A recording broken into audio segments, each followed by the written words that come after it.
quandary. She couldn't get it right in her mind. So please will you welcome, talking on Confessions of a Helicopter Mom, Christell.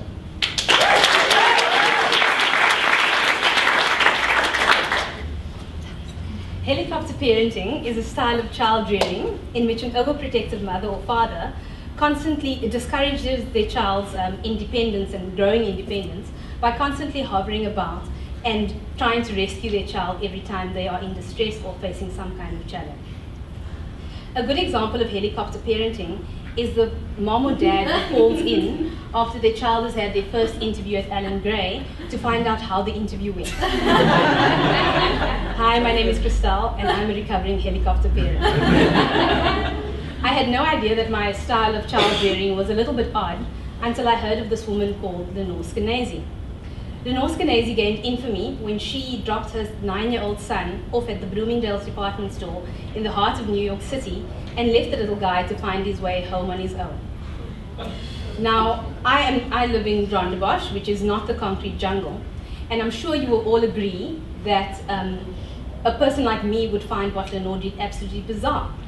When my son asked me last year when I thought was the appropriate time for him to walk to school by himself, he was age 6 at the time, I said to him uncategorically, Imran, I will walk you to school until the day that you are 18. So Lenore, in my mind, was also smart.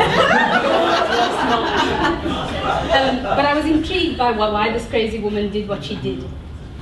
And when I found out a little bit more about the free-range kids movement, I was left feeling like the crazy one. But before I tell you more about that, let me tell you about somebody else who I happen to think is crazy. Let me introduce you to my sister-in-law, Rivka.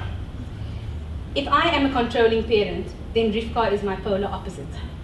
She is relaxed to the point of being careless. I remember last year, when I dropped Imran off at her house for a play date, I came back to fetch him a few hours later, only to find Rivka emerging from a glorious afternoon nap and asking me where the kids were. Seriously? This woman was completely unfazed.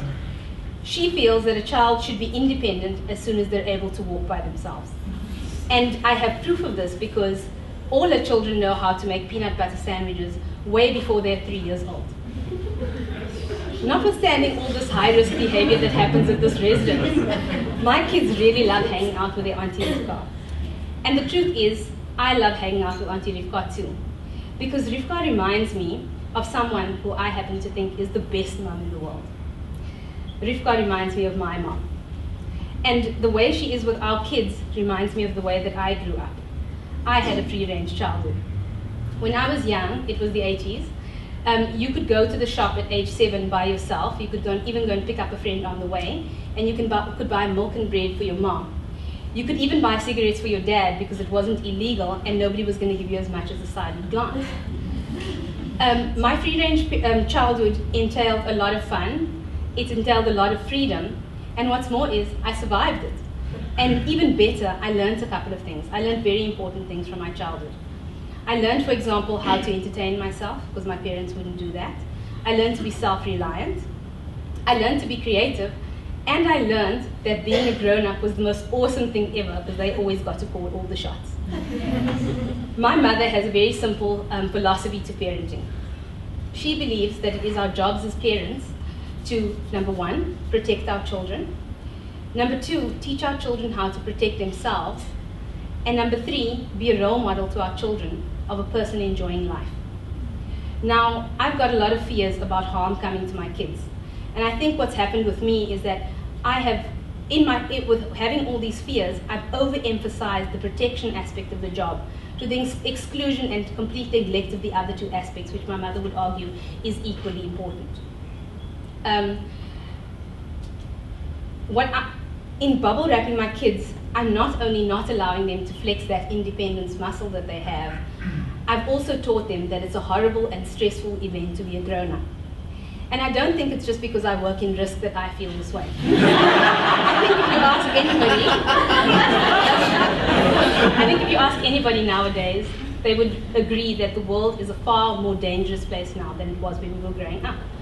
But I think the question we need to ask ourselves is the world really a more dangerous place?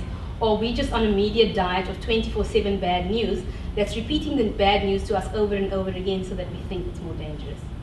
Did you know that more children die falling out of bed each year than are kidnapped? In 2007, I was forced to change my perspective on things. Faced with the prospect of brain surgery, I had to reassess my parenting approach. I can remember when I drove home in a flood of tears after my first appointment diagnosing the cyst which was growing in my brain. I can remember my only thought was, who was going to look after my child when I wasn't around to protect him? He was only 4 years old at the time. Facing the stark reality that I had not actually prepared my child adequately to survive and even thrive in life in the case that I was not around was a turning point for me. Suddenly I saw Rivka's parenting approach in a completely different light. I realized that her kids had something that I wanted for my kids. Her kids have self-confidence. Last year when we went to Rutanga Junction, Mikhail, having just made the height requirement for the slingshot, dared to go on the ride. He was petrified to the point of peeing his pants, but he believed that he could do it, and he absolutely did it. While I will never be as relaxed as Rivka is, I finally get what Lenore's on about with her free-range parenting. She, like her, I believe in car seats, I believe in pool nets, and I believe in keeping our children safe at all times. But I also believe that childhood should be a time free of worry, and I believe that life is for the living. And that is why I let go just enough to allow Imran to feel that sense of achievement when this morning he finally, at the age of 8, took the walk to school all by himself. Thank you.